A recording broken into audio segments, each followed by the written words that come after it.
La segunda plática, titulada Hernias de disco intervertebral, estará a cargo del doctor Manuel Dufo Olvera, quien es cirujano ortopedista, especialista en cirugía de la columna vertebral, fundador y director de la Clínica de Columna de la Secretaría de Salud del Gobierno del Distrito Federal y del Centro para la Atención de Lesionados Raquimedulares de la Ciudad de México. Además, es profesor de posgrado para la UNAM y para el Instituto Politécnico Nacional. Les dejamos la palabra al doctor Dufo Olvera. ¿Qué tal? Soy el doctor Manuel Dufo Olvera y soy el director de la Clínica de Columna de la Secretaría de Salud del Gobierno del Distrito Federal. En esta ocasión vamos a platicar sobre el disco intervertebral. El disco intervertebral es un elemento muy importante para la columna vertebral porque forma parte de los elementos anatómicos que dan estabilidad. La columna vertebral, como todos sabemos, está localizada en la parte posterior del cuerpo humano y está formada anatómicamente por una serie de elementos. Estos elementos son las vértebras, los discos intervertebrales, que son pequeñas formaciones anatómicas que unen una vértebra con otra, los ligamentos, la cámara hidroneumática del abdomen y tórax, que está formada por los pulmones y por la cavidad abdominal con intestinos y el resto de las vísceras, la caja ósea torácica, que da estabilidad a la columna torácica, y los grupos musculares anteriores y posteriores. En esta imagen estamos viendo cómo los músculos de la parte superior del cuerpo, del tronco, y los músculos de la parte inferior están dando oportunidad para dar estable a la columna vertebral. Estos músculos, para que funcionen de forma adecuada, deben de tener un tono, esto es, deben de tener fuerza suficiente. Asimismo, cuando nosotros modificamos los ejes de carga del cuerpo, aumentando el abdomen y disminuyendo la resistencia, pues va a perderse la estabilidad de la columna vertebral. En esta imagen podemos ver cómo las cavidades torácicas y abdominales forman parte de las estructuras anatómicas que dan estabilidad al tronco. Cuando nos inclinamos, se aprietan estas cavidades y forman una férula en la parte anterior de la columna vertebral y permiten que sea mucho más estable. Si nosotros tenemos un abdomen blando, un abdomen flácido o un abdomen voluminoso, esto no va a ayudar y muy por el contrario va a ser una carga mayor a la columna vertebral. La columna vertebral, como dijimos, formada por pequeños elementos óseos que se llaman vértebras, están divididas en regiones: la región cervical, la región torácica, la región lumbar y la región sacrocoxígea. Cada una de ellas tiene características particulares, no solamente en la anatomía de las vértebras, sino en las funciones. En la región cervical, por ejemplo, en la parte alta está el cráneo y en la parte baja rigidizado con el tórax. Tiene una movilidad que permite movimientos de flexión, extensión, lateralidad y rotación. En la parte de abajo, la columna torácica está rigidizada por las costillas. La caja torácica, en la porción lateral y anterior, limita los movimientos de la columna torácica. La columna lumbar, por debajo de la columna torácica, tiene movimientos amplios, pero están limitados por el abdomen. Y en la región sacrocoxígea, estas vértebras están fusionadas, y al estar fusionadas, no tienen movimiento, y están integradas en una caja que es la pelvis. Esta es una imagen, es un esquema de qué es la unidad vertebral de movimiento. Esta unidad vertebral de movimiento está considerada una vértebra por arriba, una vértebra por abajo, y en medio, unidos, aparte de los ligamentos, el disco intervertebral, que es el elemento importante en esta plática. El disco intervertebral, para empezar, no es un disco, no es propiamente un menisco, no es un elemento que pueda sustraerse, sino es una estructura anatómica que tiene características propias que vamos a analizar más adelante. Los discos intervertebrales se encuentran a todo lo largo de la columna vertebral, desde la región cervical, la región torácica y la región lumbar. En la región sacrocoxígea, como dijimos, están fusionadas las vértebras y esto impide o no hay necesidad de que exista disco intervertebral. El disco intervertebral tiene muchas características propias, pero reúne cualidades como mantener rígida la columna vertebral una sobre de otras las vértebras y permitir movimiento. Vemos en esta imagen de resonancia magnética de la columna cervical y junto al esquema cómo se encuentran las vértebras. y unidas entre sí por estos discos intervertebrales. Por detrás del cuerpo vertebral vemos la médula espinal y en medio de cada cuerpo vertebral un disco intervertebral. Ahora vemos una imagen de resonancia magnética de la columna lumbar. Igualmente estamos viendo por detrás de los cuerpos vertebrales la médula espinal, los ligamentos más posteriores y elementos anatómicos musculares en la porción muy posterior. Y por delante el cuerpo vertebral y en medio de cada uno de ellos los discos intervertebrales. Llama la atención que estos discos en la resonancia magnética son blancos y brillantes. ¿Por qué son blancos y brillantes? Porque en esta imagen de resonancia magnética los líquidos brillan, son líquidos de un joven bien hidratados. ¿Cómo es la estructura anatómica del disco intervertebral? Decíamos, si no es un disco, ¿qué es entonces? Propiamente es un anillo, una formación de anillos concéntricos que van a estar limitados por la parte superior, por la plataforma de la vértebra inmediata superior y por la parte inferior, la plataforma superior de la vértebra inmediata inferior. Esto hace que una serie de unidades concéntricas, anillos concéntricos, le den una gran resistencia. ¿Es realmente entonces un disco? No, es un conjunto de anillos concéntricos de ligamentos que se conoce como anillo fibroso del disco intervertebral. Si bien este anillo fibroso tiene una plataforma superior y una inferior que lo cierran, en el centro está el núcleo pulposo, que es un elemento anatómico muy interesante. Es una estructura semirrígida, es una estructura blanda, es una estructura densa que va a permitir amortiguar la carga por arriba de la vértebra superior sobre la vértebra inferior y va a generar que la anatomía del disco intervertebral, en lugar de ser un elemento anatómico puro, pasa a ser un distribuidor de fuerzas. Si vemos la imagen de la derecha, donde se encuentran las flechas azules, dejamos de ver el disco intervertebral como una estructura anatómica y se convierte en una máquina hidromecánica, que permite distribuir perfectamente la carga de los elementos superiores al elemento inferior y a su vez da la rigidez suficiente para permitir movimientos de cualquiera de los segmentos de la columna vertebral. En esta imagen, que es una tomografía axial computada con una reconstrucción tridimensional, vemos el disco intervertebral. Vemos por la parte externa, en la parte superior, el anillo fibroso concéntrico, en la porción media, el núcleo pulposo y por debajo la plataforma de la vértebra. Ese es realmente. ¿Qué importancia tiene que insistamos en que el disco intervertebral no es un disco, sino es un elemento anatómico complejo, formado, como dijimos, por un anillo fibroso y un núcleo pulposo? Porque de ello dependerá que entendamos las enfermedades y principalmente la ruptura de este disco que va a generar las conocidas hernias de disco. ¿Cómo se distribuye la carga en el disco intervertebral junto con las vértebras? Bueno, los elementos anteriores de la columna vertebral, cuerpo vertebral y disco, soportan el 70% de la carga. Y la parte posterior, los elementos articulares, soportan el 30% de la carga del tronco. Esta distribución hace que el elemento anterior sea muy importante para el soporte y estabilidad de la columna. Pero aún así, el disco intervertebral, cuando está íntegro el núcleo pulposo y está íntegro el anillo, está distribuyendo su peso en un 75% en el núcleo pulposo y el 24% en el anillo fibroso. Quiere decir que para que funcione o para que de forma adecuada pueda distribuir la carga de arriba hacia abajo el disco, tiene que estar íntegro para que pueda tener esta distribución. En una reconstrucción, en un corte transverso, podemos ver cómo se divide y se distribuye el peso del cuerpo. Por delante, el disco intervertebral soporta parte de la carga, pero por la parte de atrás vemos las articulaciones intervertebrales que distribuyen en 3 puntos la carga. Quiere decir que el disco intervertebral, aparte de soportar la carga, aparte de distribuir el peso, está permitiendo amortiguar peso sobre las articulaciones. En esta imagen vamos a empezar a ver problemas ya del disco intervertebral. Cuando se rebasa la resistencia de este disco, sufre las rupturas. Y esta ruptura va a generar lo que se conoce como hernia de disco. Vemos en el esquema cómo protruye y comprime una raíz nerviosa y la médula espinal.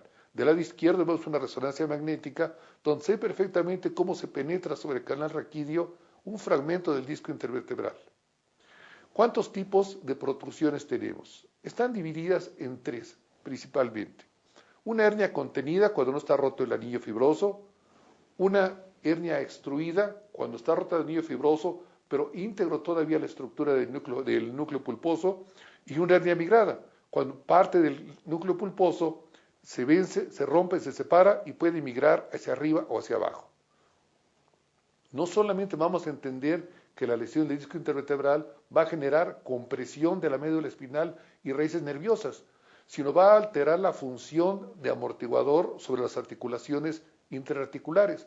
Y vemos aquí en rojo cómo se ven afectadas las articulaciones cuando una hernia de disco está presente. Inclusive cómo el colapso va a aumentar la presión sobre estas articulaciones, provocando dolor. Pero no solamente dolor, sino aparte, al colapsarse, va a permitir deslizamientos hacia adelante o hacia atrás, permitiendo listesis. Entonces, realmente la lesión del disco intervertebral es un proceso complejo. Y como quedamos, no hay pellizcamientos de disco, no hay compresiones de disco, no hay desplazamientos de disco, simplemente hay rupturas del anillo fibroso y extrusión del núcleo pulposo. ¿Cómo se hace el diagnóstico de una hernia de disco intervertebral? Hay una serie de puntos importantes a destacar que resumimos en esta lista.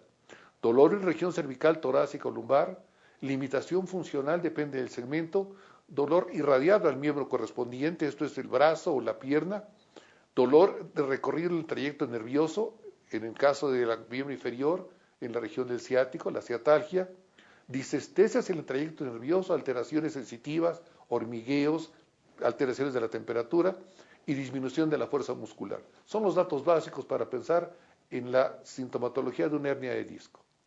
La exploración física, como sabemos, es muy importante. La exploración física es base para poder complementar. En esas imágenes vemos una maniobra de neurotensión, que es una técnica en la que se levanta extendiendo la pierna, el miembro inferior, y esto tracciona el ciático, el nervio ciático, sobre la hernia de disco. Del lado derecho vemos la fuerza muscular y checamos los reflejos patelares, reflejos aquíleos y la exploración de la sensibilidad. Como dijimos, frecuentemente se va a ver afectada tanto reflejos patelares como la sensibilidad. Finalmente vemos en la exploración física pruebas de fuerza muscular y movilidad. Todos estos elementos de exploración física son básicos. Es más importante la exploración física que nos orientará cuál es el problema que un estudio básico elemental de una radiografía. La radiografía nos deja ver huesos, nos deja ver las estructuras óseas, pero de ninguna manera nos permite ver los discos intervertebrales. Así es de que hacer diagnósticos de lesiones de disco intervertebral en una radiografía es un punto equivocado para complementar un diagnóstico. Es necesario el estudio de resonancia magnética, como el que estamos viendo, donde se ve la protrusión del disco intervertebral en la unión de la quinta vértebra lumbar con la primera sacra del lado izquierdo, y del lado derecho vemos en la corte transversal cómo está protruyendo, contenida todavía dentro del anillo fibroso, el núcleo pulposo sobre el canal raquídeo y comprimiendo la médula espinal. En este otro ejemplo estamos viendo cómo un fragmento está generando compresión, un fragmento de anillo fibroso está generando compresión sobre el tejido nervioso, sobre la médula espinal y raíces nerviosas. Pero solamente la resonancia magnética, que nos permite ver tejidos blandos, nos permite hacer un diagnóstico de gabinete imagenológico de lesiones de disco intervertebral. ¿Cuál es el tratamiento de la lesión de disco intervertebral? No es la intervención quirúrgica el primer procedimiento. Los procesos de medicina física, de rehabilitación, ejercicios pasivos y activos para quitar contracturas musculares, fortalecimientos musculares son importantes. Recuerden que si está estable la pared abdominal, va a darle mucha más estabilidad a la columna vertebral. Pero primero en este orden, quitar contracturas musculares, permitir movilidad y posteriormente fortalecer los grupos musculares de la columna vertebral.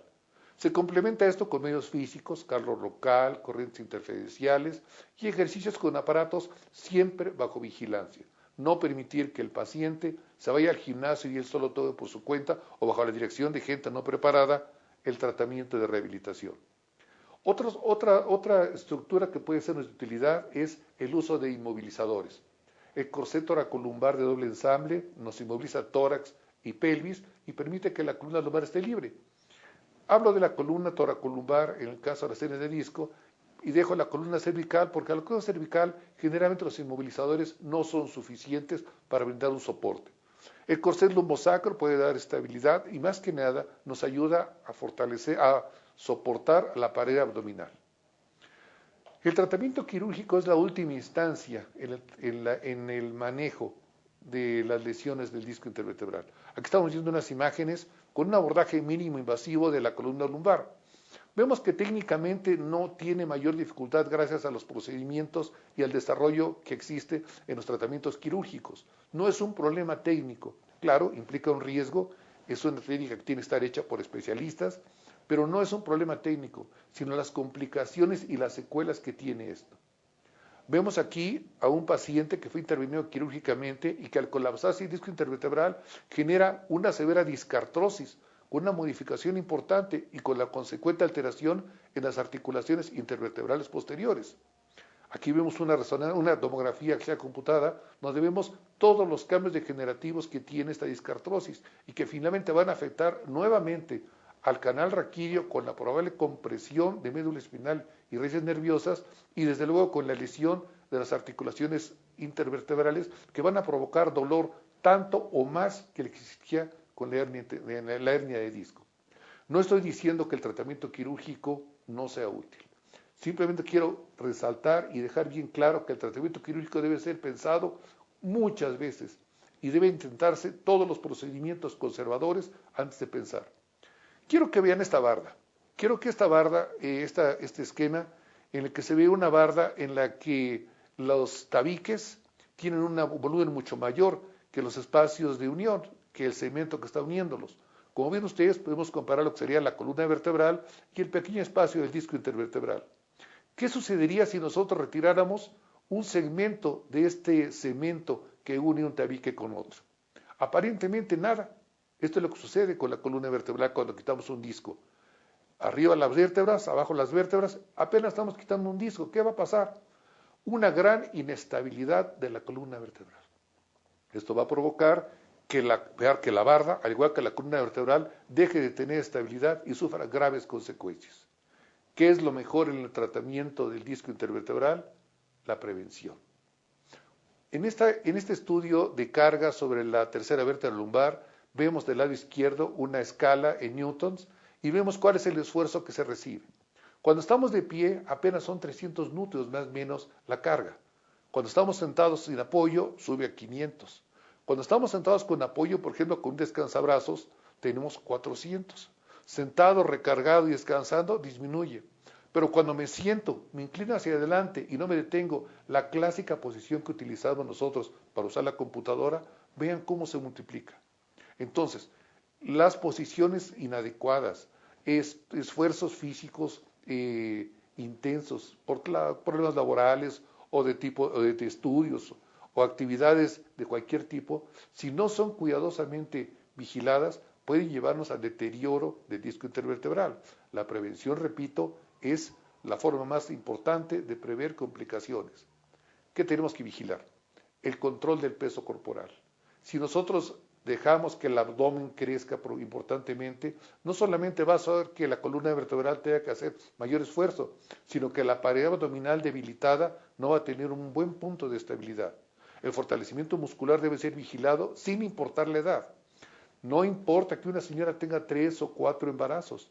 El problema de la molestias en la columna vertebral no es por los bloqueos peridurales o bloqueos que le he dicho en la columna vertebral, es por la flacidez de su abdomen. Entonces, fortalecer el abdomen todo el tiempo, fortalecer músculos del cuello, de la espalda, del abdomen, es importante.